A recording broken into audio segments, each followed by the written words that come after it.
औकात पता है क्या होती है? औकात ये होती है जो बिग बैश लीग वालों ने की, जो आपको बोला कि नहीं जी हम पाकिस्तान प्लेयरों को नहीं छोड़ेंगे, प्लेयर हमारे, ठीक है, वो क्यों नहीं छोड़ेंगे? क्योंकि उन्होंने दिया हुआ नोट, वो आपके प्लेयरों को यूज करके पैसा कमा रहे हैं, ठीक है, जिसकी वजह से उन्होंने धड़ल्ले से बोला हम तो नहीं छोड़ेंगे भाई, और आप मान गए। आप मान गए जी रिलेशन बेहतर करना है, भाई रिलेशन बेहतर करना है, लेकिन यहां पे कौन सा रिलेशन बेहतर होता है? आपके इंटरनेशनल मैचेस हैं और आपने बोला जी नहीं जी ठीक है आप रखें इनको। खड़े हो जाओ, तालियां बजाओ बगैर कुछ किए। एक्चुअली जिस वक्त पाकिस्तान क्रिकेट बोर्ड ने कादिर एनओसी दी थी, क्या उस वक्त कहीं कमिटमेंट थी पूरे बीबीएल की, या नेशनल ड्यूटी का क्लॉज हर दफा हर कॉन्ट्रैक्ट में होता है वो नहीं था? मतलब ये क्या मिसकम्युनिकेशन हुई है? लीग ऑस्ट्रेलिया की है, वो पाकिस्तान का क्या लेना देना उसके साथ? और उनकी जो लीग है उनके टॉप प्लेयर तो अपनी नेशनल साइड की तरफ पहले खेल रहे हैं, बाद में टाइम हुआ तो वो खेल लेंगे, बिग बैश लीग नहीं होगा तो नहीं खेलेंगे। इसका मतलब यह है कि हमारी कोई वैल्यू नहीं है, ठीक है ना, हमारी कोई वैल्यू नहीं है। मतलब इंटरनेशनल मैचेस हैं हमारे श्रीलंका में और एक डोमेस्टिक क्रिकेट हो रही है, ठीक है, वहां का सीईओ कहता है हम पाकिस्तान प्लेयर्स को नहीं छोड़ेंगे, तो इसका मतलब यह है कि हमारा पाकिस्तान क्रिकेट बोर्ड तो कहीं नहीं खड़ा हुआ ना, इससे तो जो काम करवाना करवा लो। वर्ल्ड कप जाहिर है वहां उन पिचेस पे तो नहीं खेला जाना, वर्ल्ड कप तो बिल्कुल सही कह रहे हो। अब ये एशियन पिचेस पे खेला जाना है। तो बाबर आजम को भी आराम करवाया गया, कहा गया भाई आप बिग बैश खेलिए, पाकिस्तान तो इंपॉर्टेंट आपके लिए है नहीं। ये एक इंतहाई पैथेटिक सोच है कि वर्ल्ड कप से ठीक पहले आप अपने प्लेयर्स को बोल रहे हो कि आप वहां जाकर खेलो। कि मुझे जो अब शको शुबा शुरू हो गया कि रिजवान और बाबर इस वजह से जबरदस्ती वो नहीं की गई, ठीक है, शाहीन और हारिस हो, क्योंकि शाहीन और हारिस तो आ जाएंगे, रिजवान बाबर की परफॉर्मेंस देखेंगे, बिग बैश में नहीं कुछ किया तो फिर T20 वर्ल्ड कप में क्या करना सिलेक्ट करके। हालांकि ऑस्ट्रेलिया की परफॉर्मेंस में इतना ज्यादा वो नहीं होता, क्योंकि ऑस्ट्रेलिया में बड़े से बड़े प्लेयर जाते हैं कुछ भी नहीं करते भाई। पूरी की पूरी लीग की जो व्यूअरशिप है वो बाबर आजम के इर्द गिर्द घूम रही है, और अगर बाबर आजम भी नहीं खेलते बीबीएल तो बीबीएल फारिग है। तो पीसीबी ने रेस्पेक्ट दी, उसके नतीजे में क्रिकेट ऑस्ट्रेलिया से कुछ डील्स भी हुई है। क्रिकेट ऑस्ट्रेलिया अपने कुछ मेन खिलाड़ी हैं वो पीएसएल सीजन 11 के लिए भेजेंगे पाकिस्तान। शाहीन है, बाबर है, रिजवान है, हारिस रऊफ है, शादाब खान है, इनके आगे ये सारे प्रीमियम पाकिस्तान के प्लेयर्स हैं और इनकी शमूलियत जो है वो बड़ी जरूरी होती है हमारी किसी भी T20 सीरीज के लिए। T20 के लिए तो we would just be talking about Babar and Shaheen ना। बाबर और शाहीन जो ऑस्ट्रेलिया के जो सीईओ हैं उन्होंने अभी कुछ 3 हफ्ते पहले या महीना पहले एक बात की थी कि जी पाकिस्तान के जितने भी टॉप प्लेयर्स हैं उनको तो हम परमिशन नहीं देंगे। जो पाकिस्तान में बातें शुरू हुई, ये यार ये क्या बात हुई? सीईओ ऑस्ट्रेलिया का कह रहा है, और वो भी उनकी डोमेस्टिक क्रिकेट है, बिग बैश लीग है, इंटरनेशनल क्रिकेट भी नहीं है, वो ये कह रहा है। उसका कहने का मकसद ये था कि वो पाकिस्तान क्रिकेट बोर्ड को मैसेज दे रहा है। अब मुझे नहीं पता पीछे पाकिस्तान क्रिकेट बोर्ड की उनसे कोई बात हुई थी या नहीं हुई थी, लेकिन वो मैसेज दे रहा है कि भाई हम तो नहीं छोड़ेंगे। उस पर कुछ लोगों ने जिस पे मैंने भी बोला, मैंने यार अगर ये बात हकीकत हुई तो गलत बात है। कुछ लोगों ने बोला नहीं जाने दो, कुछ ने बोला यार आपस में कोई डिस्कस हुई होगी, जो भी है। कोई कह रहा है जी ताल्लुकात बेहतर करने होंगे। भाई मेरा सबसे कहने का मकसद ये है कि इसका मतलब ये है कि हमारी कोई वैल्यू नहीं है, ठीक है ना, हमारी कोई वैल्यू नहीं है। मतलब इंटरनेशनल मैचेस हैं हमारे श्रीलंका में और एक डोमेस्टिक क्रिकेट हो रही है, ठीक है, वहां का सीईओ कहता है हम पाकिस्तान प्लेयर्स को नहीं छोड़ेंगे, तो इसका मतलब यह है कि हमारा पाकिस्तान क्रिकेट बोर्ड तो कहीं नहीं खड़ा हुआ ना, इससे तो जो काम करवाना करवा लो।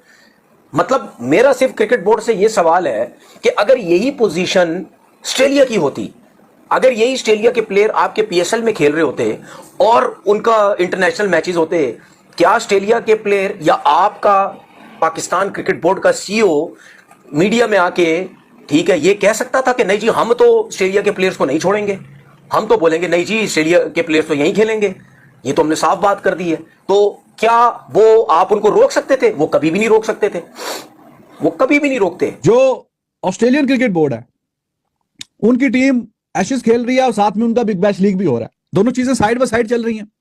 लेकिन उनके जो टॉप प्लेयर्स हैं, टॉप प्लेयर्स ऑस्ट्रेलिया के जो टॉप प्लेयर्स हैं जो एशेज वगैरह खेल रहे हैं बीच में, वो जाहिर है कि जब एशेज खत्म होगी फिर वो बिग बैश लीग में जाएंगे।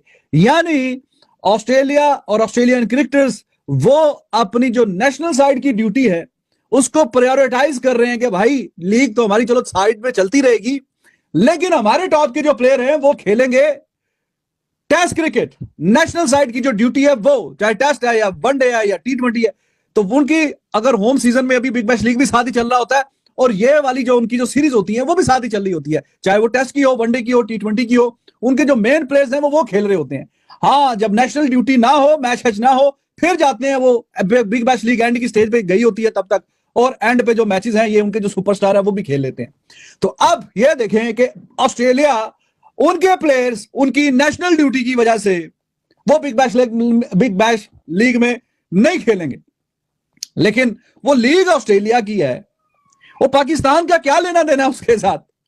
और उनकी जो लीग है, उनके टॉप प्लेयर तो अपनी नेशनल साइड की तरफ पहले खेल रहे हैं, बाद में टाइम हुआ तो वो खेल लेंगे, बिग बैश लीग नहीं होगा तो नहीं खेलेंगे।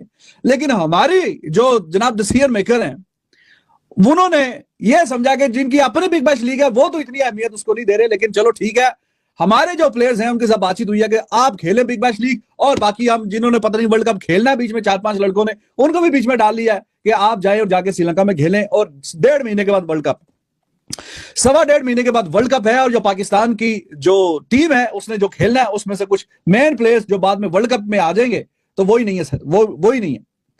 कितनी मुसीका खेज बात है। बाबर आजम को भी आराम करवाया गया, कहा गया भाई आप बिग बैश खेलिए, पाकिस्तान तो इंपॉर्टेंट आपके लिए है नहीं। ये एक इंतहाई पैथेटिक सोच है कि वर्ल्ड कप से ठीक पहले आप अपने प्लेयर्स को बोल रहे हो कि आप वहां जाकर खेलो। लेकिन अली साहब, उससे पहले हमने आपको बताया हुआ था कि शादाब खान है वो पाकिस्तान में वापसी करेंगे, क्योंकि 6-7 महीने के बाद वो वर्ल्ड कप में डायरेक्ट नहीं आएंगे। टीम सिलेक्शन ने सोचा कि उनको बुलाया जाएगा और पाकिस्तान के लिए खिलाया जाएगा। साहब यहाँ पर एक मासूमाना सवाल आपसे मेरा ये है कि शादाब खान, क्या इतना शादाब खान का रोल है कि शादाब को बुला लिया गया? मुझे लगता है कि अगर शादाब ना भी आता ना, मेरे ख्याल में इतना बड़ा कोई इंपैक्ट नहीं था एज कंपेयर बाबर आजम के। बाबर आजम आपकी रीढ़ की हड्डी है। आप जो कह रहे होते ना बाबर आजम के, बाबर आजम जिस नंबर के ऊपर बैटिंग करेगा, बाबर आजम का इंपैक्ट आना बड़ा जरूरी है। और मैं बार बार ये बात क्यों कह रहा हूं, उसकी वजह यह है कि बाबर आजम की फॉर्म नहीं है। हो सकता था श्रीलंका में आके बाबर आजम को थोड़ी सी जो है वो शायद जगह सूट करती, कोई ऑलरेडी जो है श्रीलंका के खिलाफ कुछ रन थे, शायद कुछ रन कर लेते। लेकिन ऑस्ट्रेलिया में बाबर आजम की फॉर्म हर गुजरते दिन के साथ नीचे जा रही है। और यकीन कीजिए, अगर आप क्रिकेट खेलते हैं, क्रिकेट को समझते हैं, तो आपके अगर 4 से 5 मैच बुरे चले जाए तो मेंटली इतना बुरा ब्लॉक आता है कि फिर आपके रन नहीं आते। और मैं एक और चीज ऐड कर दूं कि बाबर आजम का अगर आप पिछले कुछ महीनों से देखो तो बाबर आजम जब भी खेलती हैं तो शुरू के 2-3 मैचेस में उनसे परफॉर्म नहीं होता। ये आपने नोट किया चीज, चाहे वो बिग बैश में गए, चाहे वो आपकी पहले आपने उनको टेस्ट में चांसेस दिए, या जब भी उन्होंने T20 में भी कम बैक किया, शुरू के 2-3 मैच बाबर आजम को चाहिए होते हैं और फिर वो अपना बेस्ट दिखाते हैं। अब मसला यह है कि अगर अभी आप उनको श्रीलंका भेज देते और उनका 1-2 मैच अगर वो ले भी लेते तो हमें फर्क नहीं पड़ता अगर वो रन ना बनाते 1-2 मैचेस में। मसला यह है कि अगर बाबर आजम वो टाइम वर्ल्ड कप में लेना शुरू करेंगे, समझ रहे हैं आप, अगर बाबर आजम 1 से 2 मैचेस 3 मैचेस वर्ल्ड कप में लेते हैं तो आपके पास बचेगा क्या भाई? एक्चुअली जिस वक्त पाकिस्तान क्रिकेट बोर्ड ने कादिर एनओसी दी थी, क्या उस वक्त कहीं कमिटमेंट थी पूरे बीबीएल की, या नेशनल ड्यूटी का क्लॉज हर दफा हर कॉन्ट्रैक्ट में होता है वो नहीं था? मतलब ये क्या मिसकम्युनिकेशन हुई है यहाँ पे? देखिए, जब पाकिस्तान क्रिकेट बोर्ड ने एनओसी इनको जारी किया है और वो तमाम प्लेयर्स जो अभी इस वक्त शिरकत कर रहे हैं बीबीएल में, उनको हर लीग में जाने से पहले एक क्लॉज मौजूद होती है कि आपने नेशनल ड्यूटी पे you have to come back. So इसलिए आपको ये चीज़ नहीं सोचनी चाहिए। आपको जब साइन करने होते हैं या आपको एनओसी दिया जाता है, उस पर आपको बखूबी पता होता है। ये आजकल के बच्चे थोड़ी हैं, मतलब इन्होंने इतने क्रिकेट खेली हुई है, पाकिस्तान को रिप्रेजेंट किया है, और सबको पता है, सब प्लेयर्स भी ये चाहते हैं, सब प्लेयर्स को भी पता है कि उनकी आगे नेशनल ड्यूटी है, आगे श्रीलंका का दौरा है, फिर उसके बाद ऑस्ट्रेलिया ने यहाँ पर आना है। तो जिस तरह सीईओ जो क्रिकेट ऑस्ट्रेलिया ने कहा है कि पूरे बिग बैश के लिए अवेलेबल हैं, ये एक जो है वो काफी मुतजाद चीज लगी है कि उनका ऐलान करना नहीं बनता था। पाकिस्तान क्रिकेट बोर्ड को चाहिए कि आज उनको नहीं पता क्या, मतलब ऐसा नहीं कि he is not an experience गाय कि एक नया सा बंदा आया और आके उसने ये बात कर दी। ऑब्वियसली उनको भी पता है कि अगर एक सीरीज हो रही है तो जो लड़के T20 में पाकिस्तान को रिप्रेजेंट करते हैं वो वापस नेशनल ड्यूटी के लिए जाएंगे। एग्जैक्टली देखें, अगर उन्होंने ये बयान मीडिया पर आकर दिया है तो इट मींस कि उनके साथ कोई ना कोई गुफ्तगू उनके साथ हुई होगी। और फिर उन्होंने ये भी कहा कि ऑस्ट्रेलिया ने आना है पाकिस्तान में, हम लोग पहले भी आ चुके हैं, दौरा कर चुके हैं, बड़ा इत्मीनान का इजहार किया हमारी रैकी टीम ने भी। तो ये सारी चीजें जो हैं आपकी एक फ्यूचर जो सीरीज है ऑस्ट्रेलिया के साथ, उसके साथ भी मुंसलिक हो सकती हैं। कुछ पाकिस्तान क्रिकेट बोर्ड ने उनके साथ बातचीत की होगी। और ऑब्वियसली देखें, शाहीन है, बाबर है, रिजवान है, हारिस रऊफ है, शादाब खान है, इनके आगे ये सारे प्रीमियम पाकिस्तान के प्लेयर्स हैं और इनकी शमूलियत जो है वो बड़ी जरूरी होती है हमारी किसी भी T20 सीरीज के लिए।